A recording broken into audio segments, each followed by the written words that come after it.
Well, good afternoon. This is Pastor Jim. Today is Wednesday, January the 31st, and we're going to be taking a look at our gospel lesson for this week from Mark chapter 1. Kind of a shorter gospel lesson.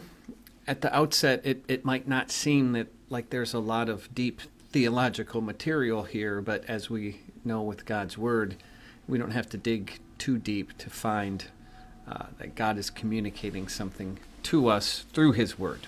So we're going to just go ahead and jump into the reading. We're going to do a reading. A lot of our focus is going to be on one little part of the reading, where I'll just come out and say it. Peter commits the sin of idolatry. Peter messes up.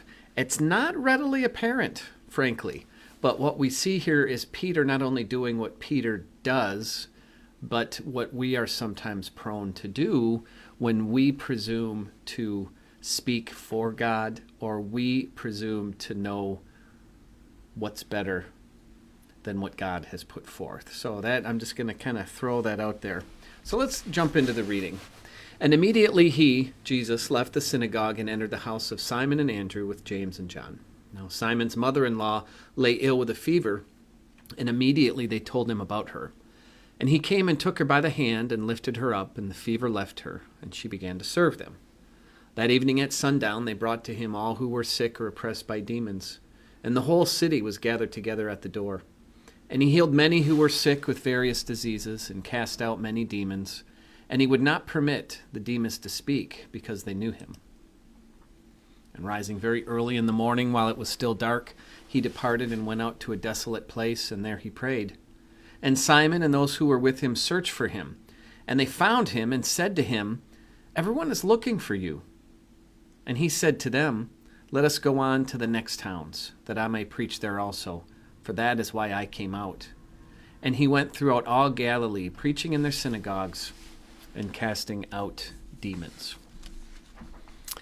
Well, there we go. A couple words of note that I think are important to note when we take a look at this.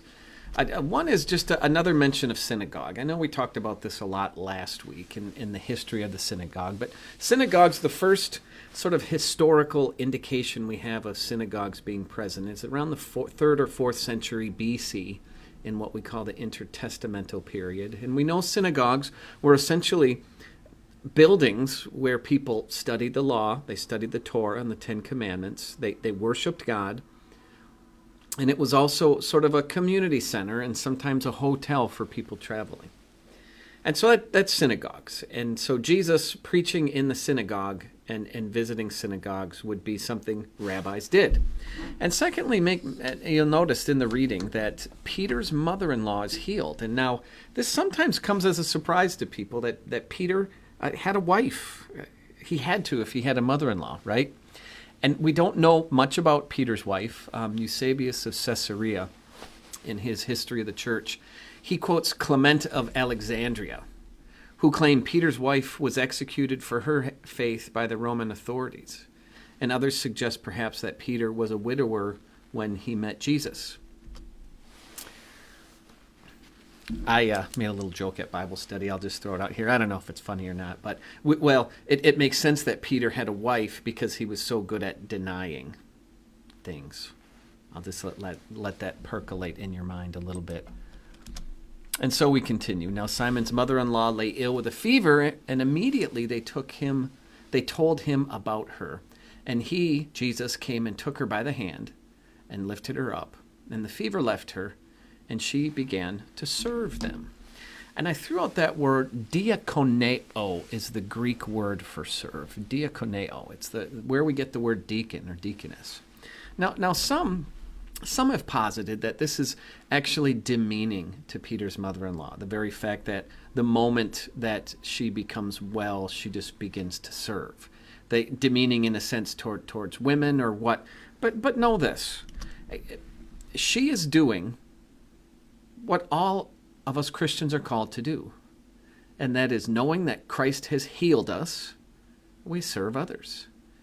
We diakoneo others. And perhaps, maybe even Peter's mother-in-law is the first deaconess we have in the church. A lot of people always point to Stephen later on in the book of Acts, but perhaps she's serving. She's doing what the Lord wants, and she's serving others. Nothing demeaning about that at all. And that evening at sundown, they brought to him all who were sick or oppressed by demons, and the whole city was gathered together at the door. And he healed many who were sick with various diseases, and cast out many demons, and he would not permit the demons to speak, because they knew him. Now, we see this throughout the New Testament, that Jesus often clashed heads with the religious authorities of his day in regards to what I would call their man-made Sabbath regulations. Their interpretations of what could and couldn't be done on the Sabbath. And Jesus will tell them, look, I am Lord of the Sabbath. Jesus is Yahweh in the flesh. He created the Sabbath, right? And so what we see is when the sun in the Sabbath started at sundown on Friday, and it continued till sundown on Saturday. And so it makes sense that they would wait until sundown to bring people to Jesus. But what we know, and this is just a reading from Mark chapter 3 in regards to the Sabbath. We know how the religious authorities were trying to use the Sabbath against Jesus. And from Mark 3 we read, "And he entered the synagogue, and a man was there with a withered hand. And they watched Jesus to see whether he would heal him on the Sabbath so they might accuse him." And then a couple verses later, the Pharisees went out and immediately held counsel with the Herodians against him, how to destroy him. And also another question. It reads that he did not permit the demons to speak, which is very interesting, I think. He didn't permit them to speak. Now, we see this throughout the New Testament, that perhaps Jesus does a healing, or often when he confesses who he is as Messiah and what that means, he'll then tell people to not say anything. It's called the Messianic secret, right? And I think this is part of it. Why doesn't he let the demons speak? Well, it says because they knew him. The demons knew exactly who Jesus was. And in Mark's gospel, the titles they use for Jesus, the demons call him the Holy One of God, or later on in Mark 6, the Son of the Most High God. Maybe in our own sinful hearts we might think, well, the demons are saying good things in that thing. Shouldn't they speak, so that Jesus is known? But for whatever reason, Jesus didn't permit him to speak. Perhaps he didn't want the gospel message being brought forth by demons, but also I think he wasn't ready to give people the full teaching. He had an earthly ministry to complete yet. So he didn't let the demons speak. And rising early in the morning, while it was still dark, he departed and went to a desolate place, and there he prayed. And we see Jesus doing this often, going to a quiet place to pray. And I found this picture, and I really like this one, because I think this is a picture of Jesus praying in the Garden of Gethsemane. And I think this painting here really reflects the pain that Jesus had when he was praying. That he was praying to connect himself to the Father, and he did this all the time. And there's something, a teaching lesson for us there as well, to keep in prayer, especially in difficult times, but at all times to keep God close in prayer. And here's we get to this is really kind of the meat of what I want to focus on. And Simon and those who were with him searched for him, and they found him and said to him, "Everyone is looking for you." So a careful look at that word searched. Kata dioko. It only occurs here in the New Testament. But when we find this word in the Old Testament, in almost every instance it has a negative connotation, meaning it's either to hunt or to persecute or to follow with malicious intent. So with that in mind, I think that's kind of perking our ears up, that Peter and his searching for Jesus wasn't with the best of intentions. They woke up, Jesus wasn't there, they went to find him. Why were they searching for him? Well, it's revealed in the very next verse. And they found him, and they said to him, "Everyone is looking for you." Everyone is looking for you. What's the big deal with that? Well, Jesus had a mission to proclaim the active reign of the kingdom of God, to proclaim himself as Messiah, to live and to die and to be resurrected on the third day. He wasn't going to let anyone get in the way. And what is Peter doing here? It's very subtle, but in a sense, Peter is saying to Jesus, what are you doing praying in a desolate place? You just impressed the entire town of Capernaum. Everyone wants more. That's where you should be. It's almost as if Peter is sort of acting like a public relations person, or he's trying to handle Jesus, right? Saying, and in Peter's mind, the best way to embark upon a ministry is to build off these miracles because he's becoming so popular. And do you see how Peter's own pride causes him to commit idolatry, where he places himself in the position of God? The prideful person exhibits self-centered thinking that can be expressed by, I want it done my way, in my time, when I want it. Instead of trusting God, we trust our own judgments. That's where pride turns into idolatry. And a couple other quotes that I found, one from John Calvin, where he writes in his Institutes, man's mind, full as it is of pride and boldness, dares to imagine a God according to its own capacity, as it sluggishly plods, indeed is overwhelmed with the crassest ignorance. It conceives an unreality and an empty appearance as God.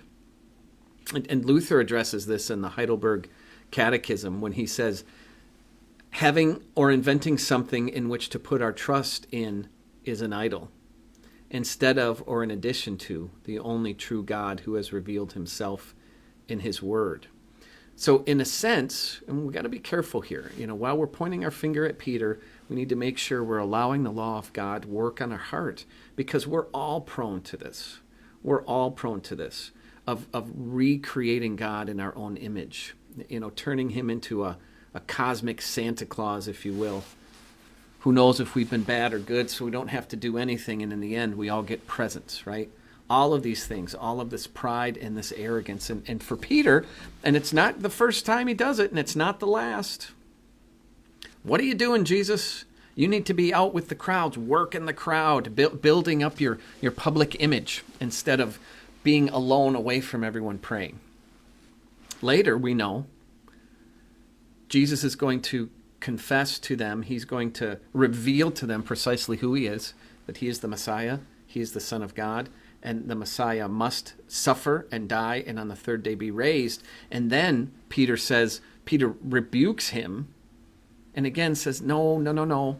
Working as that public relations guy, he's trying to handle Jesus. You can't say that thing, you can't say.